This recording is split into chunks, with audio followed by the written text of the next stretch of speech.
Thank you so much for joining me on this edition of the Late the W podcast. As always, I'm your host, Mahal. Make sure you leave a like, subscribe, leave a 5-star review, all of that fantastic jazz. If it's your first time joining, make sure you follow on social media at Late the W pod on all of that. Twitter, Instagram, TikTok, we're active on all of those. So, without further ado, let's sound the horn and get into this episode. The pitch from Acevedo. Swung on the line, down the left field line for a base hit. Fly ball, gap, right center field. Double him up at second. Luke is going back to the 1-8 track. Get out the right, Brennan Mustard, grandma. It is grand salami time. To the American League Championship Series for the first time in 24 years.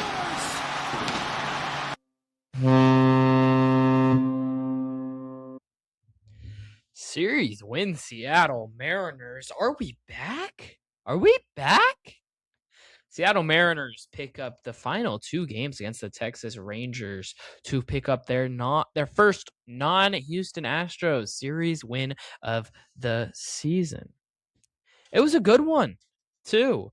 Game 1, frustrating, more of the same. It felt like was about to be what we were going to get, but Game 2, Game 3, offense shows up. Pitching continues to do what it has done. Bullpen does what it's done for the most part this season. And all of a sudden, feel like the vibes are a lot better than they were 3 days ago. And maybe that's because you're not on a 4-game losing streak. But that's what winning games does.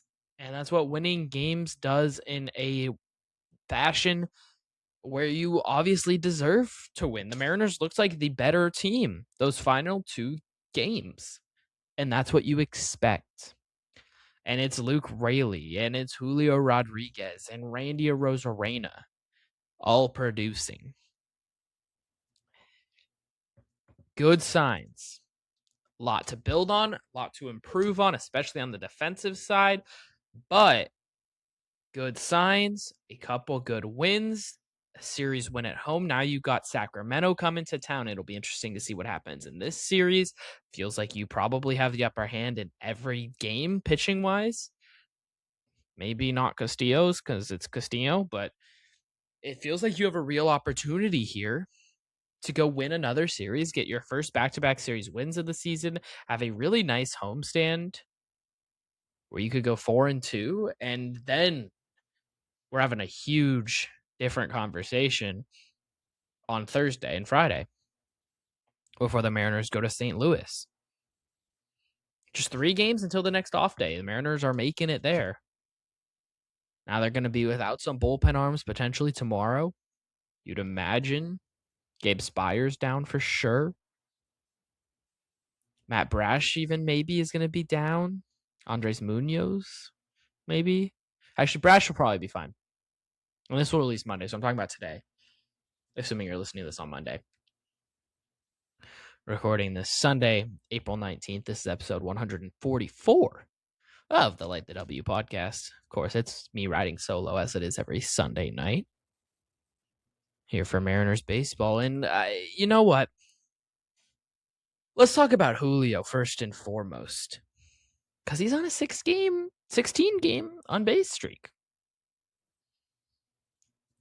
On a 4-game hit streak now. He looks a little bit more relaxed on the plate, has switched a little something up, and it's starting to work for him. Over the past 2 weeks, it's a 123 WRC plus, a 739 OPS. He's starting to heat up, and it's only April 19th. If Julio gets it going in this next week, like legit gets it going, we're having a different conversation about that kid. Now, Josh Naylor's starting to pick it up slowly but surely, it feels like to me. Now, it's been a little bit up and down so far, but he's had a lot of really bad luck on batted balls. His BABIP is the lowest in the league among qualified hitters. So I really do think it's going to pick up at some point for Naylor, and I think it's going to pick up soon. He feels like he's close to me. He's been hitting the ball harder and harder. The at-bats have, for the most part, looked better. The only one that really hasn't looked that way is Cal. And to me, it's just he's going to take it a little bit slower to have it figure it out. And I would love to see him get full off days every once in a while, just to give him a break. Let him go work in the cage, try and figure out his swing a little bit, figure out what he needs to work on. I'm sure he's doing that pregame and stuff, but give him that day off. Outside of just like a, DH day, I want to see Cal get a full day off. And I guess part of why you haven't been able to is because you haven't entered the final game of a series outside of that Houston series.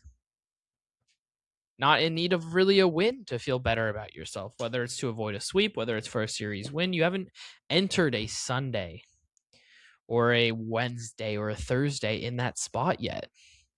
So he hasn't been able to get the off day. Now, Luke Raley, what a stud. What a guy he's been. This week, OPS over 1,300, just a 23.5% strikeout rate. Over the past 2 weeks, that's a 228 WRC plus, 1,100 OPS. And on the season, he's been unbelievable as well. Luke Raley has been the shit in 2026 for this Mariners ball club. He is keeping them afloat offensively for the most part. Sounds like Brendan Donovan will be back tomorrow, so you get Donovan back up there. JP Crawford's quietly heating up, and as not the biggest JP Crawford fan there is among Mariners fandom, in fact, much the opposite, even I can admit he's looked pretty solid so far this season. Maybe not defensively, but on the offensive side, he's looked pretty good. Getting on base, he's hit the ball with authority a few times.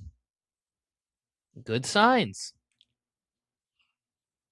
Look, this is a good baseball team. I really, truly believe it. The only thing that I'm truly worried about is the defense on this team. And part of that's due to what Julio's done so far. I mean, Julio has been bad in center field this year, which is shocking. He should have won a Gold Glove at least one of the past 3 years. But so far, it's -1 outs above average, -3 defensive runs saved. And that's worrisome because your corner defensive outfielders are terrible. Luke Raley, Randy Rosarena, they've been great at the plate. But defensively, they're an absolute joke out there. They're a liability. And if Julio's not able to cover the left center gap, the right center gap, there's going to be problems with the outfield defense.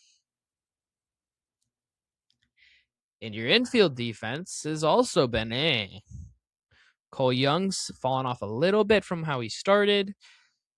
Donovan hasn't been great. JP Crawford continues his rough trends. Naylor is Naylor over at first base.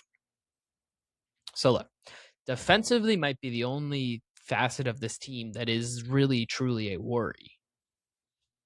But they can pitch the shit out of the baseball. They can hit the ball. And I believe that. They will show that they can hit the baseball over the course of 162 games. Cal Raleigh's not going to be as literal dog crap as he's been this entire year so far. Julio's picking it up. Naylor's going to pick it up. Look, the bottom of the lineup's going to have its ups. It's going to have its downs. But at some point in these next couple of weeks, the top of the lineup is going to get up. And I don't think they're really going to fall back down from that pedestal in a big way. This is quite literally as bad as the top of the lineup, I think, could be. And they just won a series with it.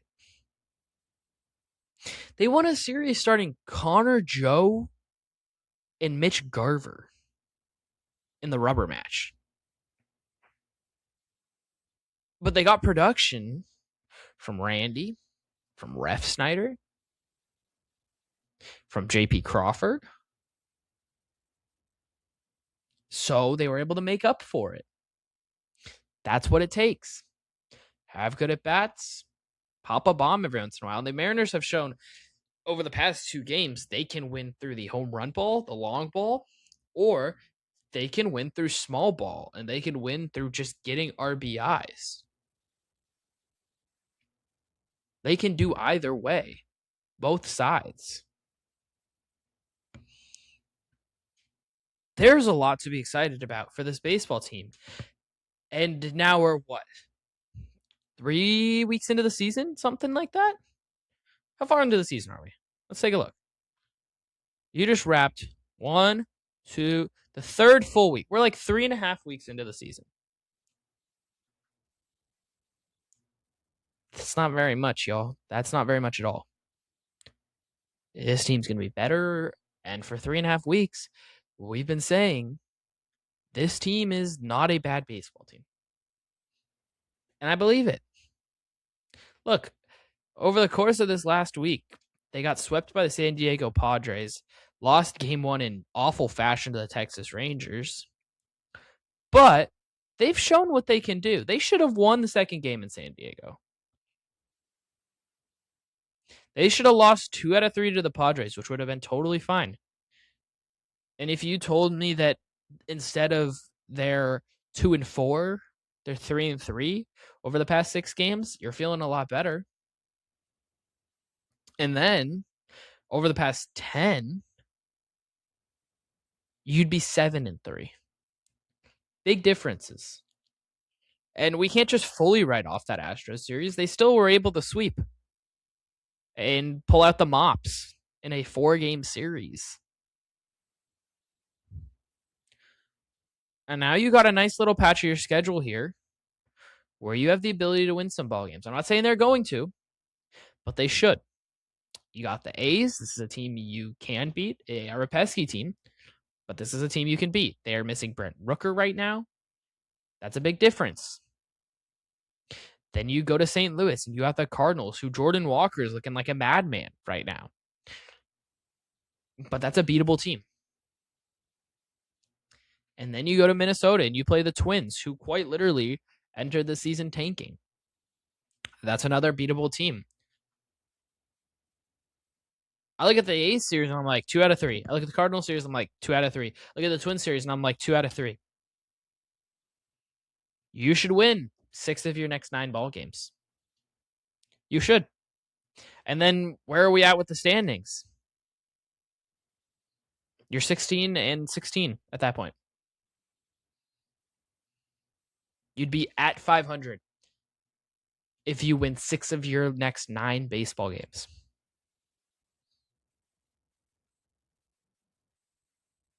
I think you'd feel pretty good about that. Would you not? I think you'd feel pretty good. So you should be excited about this baseball team. They have the ability to be a really good team, and they still have talent and guys waiting in the wings, prospects-wise, that can supplement this team at some point.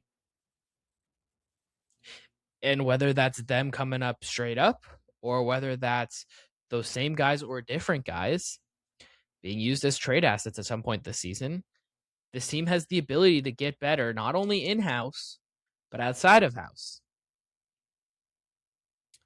But in-house, this team really can just improve and will just improve naturally. Because they are a better baseball team than what they have shown thus far this season.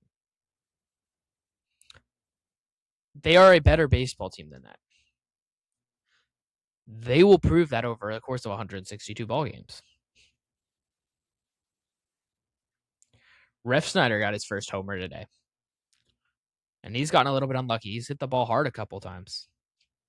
Ken Zone's been pretty solid. And now you got a real color commentator in Ryan Healy in the booth, who's learning the broadcast side of it, but a lot of the insight he brings is really interesting. And it's different. And it makes it something fresh and something fun to watch. And they're just having fun at the plate, in the dugout, in the field. They're having fun playing the game. And it's a game at the end of the day. I've been saying that for probably a week and a half, 2 weeks now. But ultimately, at the end of the day, it's a game. And you can go and have fun and win ball games, ultimately because it's a game. Let's look at this A's series. This is a team that coming into the season, you're like, this is going to be a really dominant offense, right? They have the ability to be really, really good. And part of that's because of Nick Kurtz. Part of that's because of what Tyler Soderstrom put up last season. Jacob Wilson. Part of that was the acquisition of Jeff McNeil, Lawrence Butler, Shea Bangaliers, Brent Rooker, who's hurt right now. But look, they are 21st in OPS right now. And pitching-wise, they've struggled. 24th in ERA from their starters, 21st in ERA from their relievers, and the Mariners are getting 3, 4, and 5 in that rotation. And two of those guys have been good. JT Ginn, Aaron Civale have been good so far this year. But those are hittable guys. Those are guys you have the ability to go out and hit. JT Ginn, he's starting game 1, 16 and a third innings this year. Just 2 of those are starts. Fangraphs has him slotted in game 1. 3.31 ERA this year, but that FIP is up over 4.6. So, look, it's a 4.65 FIP. It's going to come back to earth. Last year, 90 and a third innings, ERA over 5. Right? This is a guy you can go and hit.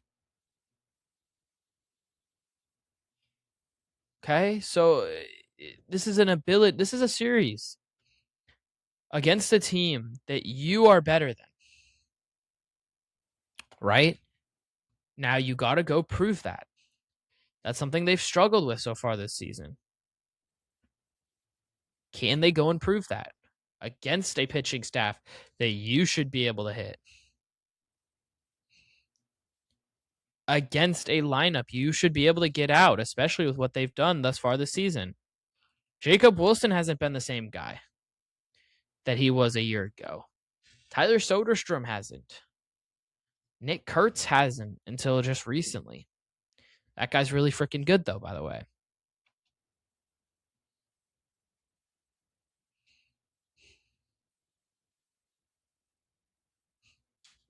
JT Ginn.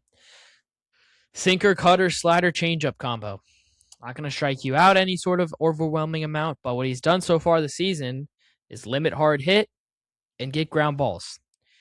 And that's through 42% sinker. Okay? So get on that sinker, elevate the sinker. He's also got a cutter, a slider, a changeup he's going to throw against you.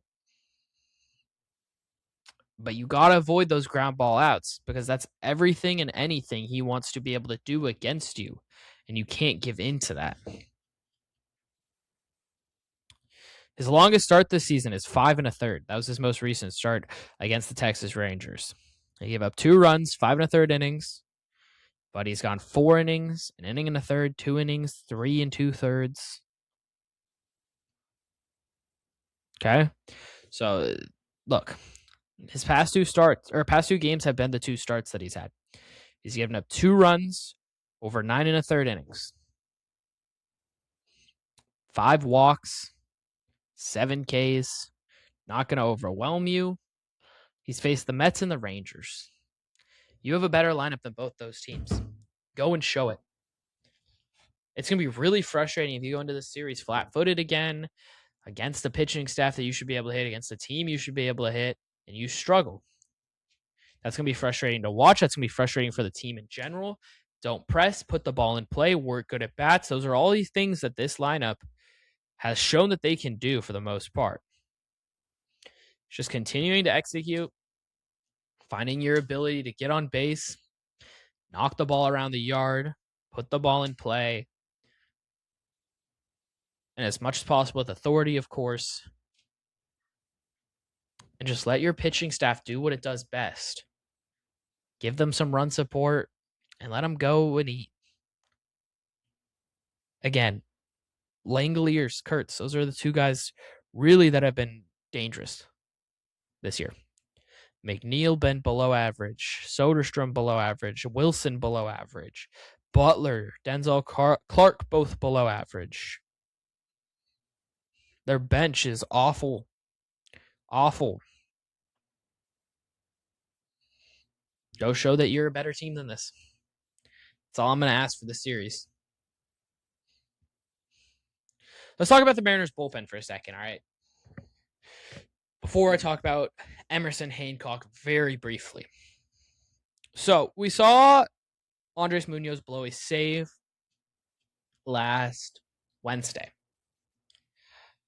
Matt Brash has been really good this year. Gabe Spire's been solid. Edward Bizardo's been great again.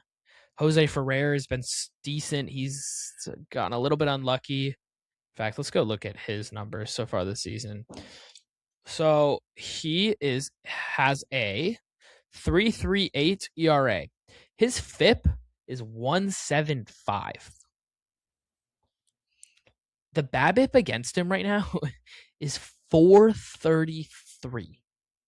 That is ridiculous. That is absurd. ERA minus wise, he's still been above average. 85 ERA minus. FIP minus is 45. I still really believe in this guy. I think he is going to be solid. He's walking less guys than he did a year ago. It's just that guys are having hits fall. And that 4.33 BABIP, I'm like, I don't think that that's something that's going to continue over 162 games. I think very soon you are going to see a stretch where Jose Ferrer is absolutely dominant and Mariners fans will shut up about being like, this is what we traded our 2021 first round pick for. By the way, Harry Ford's been garbage in AAA for the Nationals. Garbage. Like, legitimately garbage. So I don't want to hear it. Ferrer's going to figure it out. For all you bums on Twitter that are like, well, but underlying numbers, they don't really mean anything if he's giving up runs. Look, if he has a 1.75 FIP and a 3.38 ERA at the end of the year, he is going to be a valuable reliever either way. And that disparity between those two is not going to last over 162 games. It's not. Both are going to come a little bit closer to each other. Because a 1.75 FIP, by the way, is absurd. Absurd. Let's go look at last year. Okay. We're going to look at last year. We're going to look at relief pitchers. And we're going to see the top guys in terms of FIP. Number one in FIP last year was Aroldis Chapman. His FIP was 1.73. Second place was Cade Smith at 1.95. Jose Ferrer would have ranked second in FIP last year if his FIP was 1.75. Now let's go back to this year and see where he ranks right now. Okay. He ranks 19th right now in FIP. Okay. Adrian Morejon, dominant lefty from the Padres, 2 spots worse than him. 1.81 FIP. Fielder independent run value stuff. It's the ERA, but without including that. The runners, or the fielders, I mean. Not including the trashy Mariners defense and the bad luck in terms of ground balls that are just sneaking through and bloop shots that are sneaking through. Ferrer's been a nasty reliever. Like a really good reliever. So again, for those of you that are like, I don't know about him, he's 95th percentile in hard hit rate right now, 90th percentile in barrel rate right now, 97th percentile in walk rate right now, 91st in average exit velocity, 80th in fastball velo. It's just about having guys get a few more ground balls That ground ball rate right now is actually lower than it needs to be. 28th percentile at just 36%. 2025, it was at 64% for contrast. So guys are picking up on that sinker a little bit better. If you want to look at usages, he's not using the changeup as much this year, but he's using more of that slider. Part of that is probably why he's not getting quite as many ground balls. Pretty much no four-seamers from him this year, which, I mean, it's not surprising, to be honest. But he's mixing up slider and that changeup more. At some point, I really, really do believe that this is a guy that's going to be able to get more whiff, be able to get more chase, be able to get more strikeouts. Because when you look at his savant profile, the only things he's lacking right now is that strikeout, the chase and whiff that come with it, and the ground ball rate. He gets all those up to league average even. He's a nasty, dominant reliever that is the guy that we thought we were getting. Okay? So I don't want people to lose their minds over Jose Ferrer and be like, he's a bad reliever. Because first off, he's been a good reliever already. And second off, I really do think he can only get better. And I think he will get better. Okay? Let's talk about Emerson Hancock. Okay? Article came out in the Seattle Times earlier this morning. Of course, today's Sunday. Talking about his arm slot, talking about the way his fastball's been able to play up the four-seamer, especially up and in against right-handed hitters, about how he changed his arsenal, about how he's shifted who he is as a starting pitcher. He talked about how Pete Wardworth wanted him to focus on either a swing and miss profile or a weak contact profile, and he said, fuck no, I want both. He's been great. He's been great. Not walking guys, he's striking out guys, limiting hard hit rate so far. He's been a great starting pitcher for this Mariners team. The four-seamer, the sweeper, the sinker, all been fantastic so far this year. Opponents hitting .059 against that sweeper, just 172 against the four-seamer. Just 222 against the sinker. The X slug against the sweeper right now is .086. Getting 30% whiff rates over that against both the four-seamer and the sweeper. Those two pitches, that combo, the four-seamer and the sweeper for him right now, has been fantastic. And it's what has allowed him to really be the dominant starter he's been so far. Now, look, can he still get better? Possibly. How does this look over a full season? Who knows? Will he stick in the rotation? I hope so. I mean, it feels that way. Bryce Miller's about a month out right now. So this isn't a conversation to have yet. Baseball works itself out. But if we get to a point where we're having that conversation, I don't think that's a bad thing at all. In fact, it's probably a really exciting thing. Again, this team's in a really good place. Hancock starts on Tuesday. I'm so excited to watch his start. I feel like every start right now for him, I'm like, I can't wait to sit down and watch this guy pitch. So this team, getting fun. It's improving. It's been better recently. And it feels like they can only get better from here. Munoz has looked really good the past 2 days. Feels like he might have that slider back. He was due for a stinker outing, and it almost seems like it might have fixed him a little bit. So that bullpen feels like it could be really dangerous. Still feels like they're an arm short potentially, but they've been really good for the most part. Starting pitching's been good. Julio looks like he might be heating up. Josh Naylor could be heating up here anytime. And Cal Raleigh, all he needs is a couple days with some extra base hits, and he's all of a sudden Cal Raleigh again, and the big dumper is here in 2026. Feels like the Mariners are very close to reaching the potential that they think they have and that I think they have. I really believe in this team. Really excited for what this team's going to do for the rest of the season. They get their first non-Houston Astros series win of the season. Now let's go get back-to-back series wins for the first time this season. And let's take advantage of 3 series that you really should win here in a row. And let's get back to 500. I will be back Wednesday morning with an episode, recording Tuesday night. Till then, go M's. Peace.